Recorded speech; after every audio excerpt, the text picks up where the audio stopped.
हालात से परेशान लोगों के लिए करोड़पति बनने का अनोखा मौका।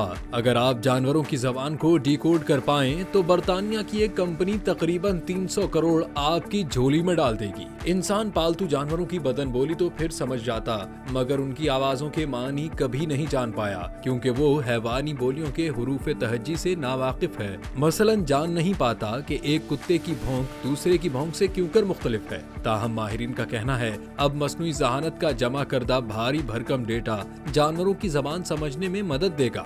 उधर बरतानवी तंजीम जर्मी कोलर फाउंडेशन ने इस साइंसी टीम को $1 करोड़ 291 करोड़ रुपए बतौर इनाम देने का ऐलान किया है, जो किसी भी जानवर की जबान को समझ ले।